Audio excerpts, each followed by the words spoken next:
hello what's up guys सबैजना सन्चै हुनुहुन्छ होला न्यु डे फुड भ्लग अहिले चिया पिएर अब कमला सिक्नको लागि जाँदैछु के हुन्छ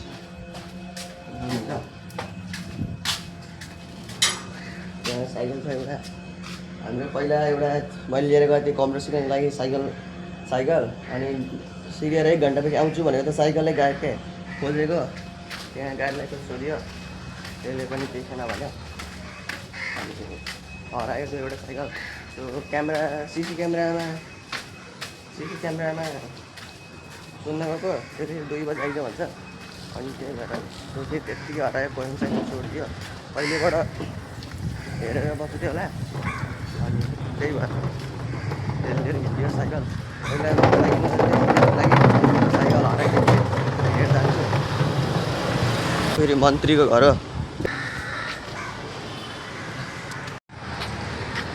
कम्प्युटर सिकेर फर्केँ म अनि अहिले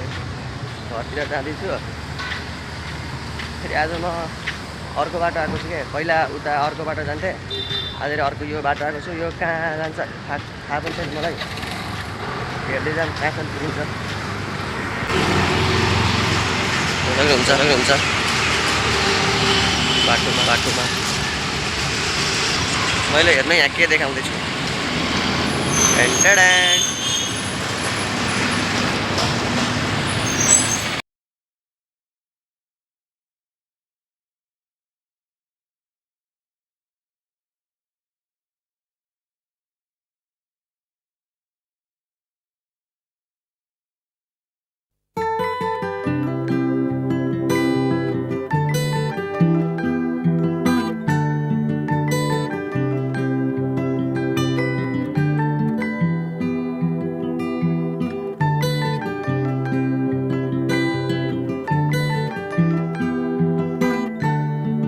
सही बाटो नै आइरहेको छु आउन त म तर अलिकति धेरै नै टाइम लाग्यो त्यो अगाडि देख्यो नि त्यो ट्राफिक लाइट हो त्यहाँदेखि म यता राइटतिर जानुपर्ने हुन्छ अहिले म जाँदैछु उता डाँडातिर हेर्नको लागि त्यहाँबाट डाँडाको के त्यो डाँडामा जाने सिडीबाट जानुपर्छ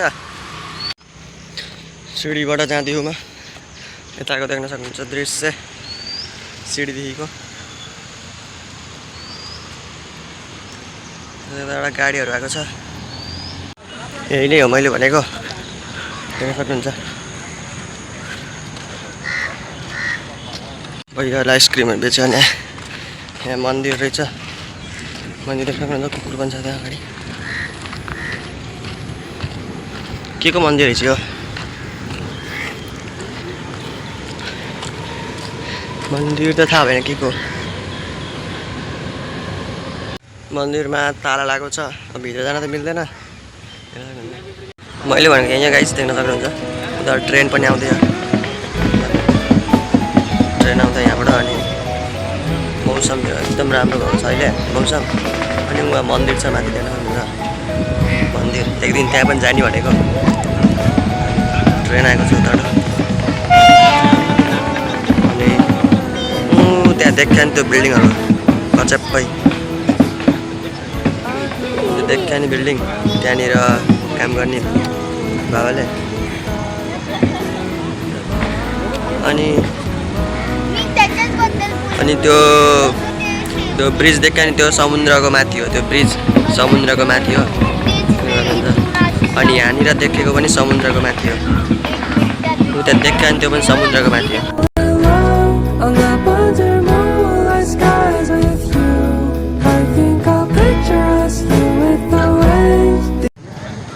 अहिले यता म फोटोसोटो खिचेर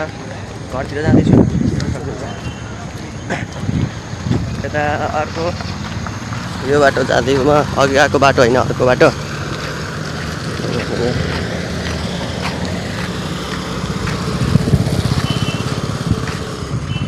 मलाई अरे यो बाटोमा हिँड्दाखेरि त्यो बुटोल नारायण घाटको बाटो अनि त्यही बाटो हिँड्ने जस्तो लाग्छ त्यस्तै अघि हेर्नु न भाइब छ बिचमा बाटो साइडमा अनि रुखहरू यस्तो बवाल लाग्छ क्या अहिले म घरतिर जाँदैछु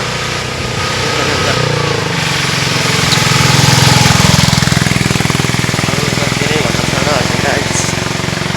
चलिरहेको एक्लै छु घर त्यही एक्लै छु अनि के गरौँ हुन्छ यसो डुल्न हिँड्ने साँझमा टाइम पास पनि हुन्छ भ्लग पनि भइहाल्छ होइन त्यही भएर घर बस्नुभन्दा डुलेपछि केही न केही जानिन्छ सिकिन्छ बुझिन्छ होइन त्यही नै हो अहिले म यता पार्कमा आएको छु बच्चाहरू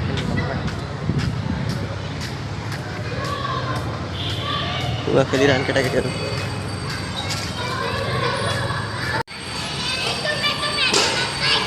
त्यो देख्न सक्नुहुन्छ केटाकेटीहरू पिङ खेलिरहन् यता यो खेलिरहन् होइन एक्सर्साइज पनि भइहाल्यो यहाँ तल फेरि यहाँ खेती भयो क्या सानो करेसाबारी जस्तो माथि ब्रिज हो देख्न सक्नुहुन्छ माथि ब्रिज छ तल देख्न सक्नुहुन्छ यहाँ लगान ऊ त्यहाँतिर गाउँ लगान गाउँ ब्रिजको तल देख्न सक्नुहुन्छ त अनि फेरि यहाँ देख्नु खुर्सानी हो यहाँ खुर्सानी लगान यहाँ यो फेरि उस के को बुट्टा अरे पिपलको बुट्टा देख्न सक्नुहुन्छ अहिले म जाँदैछु घरतिर देख्न सक्नुहुन्छ मन्दिर छ यता मन्दिर यता गाउँतिरको उस लगाएको थियो टेन्ट अहिले उस भइसक्यो भेटिसक्यो नि त दसैँ यति नै हो ल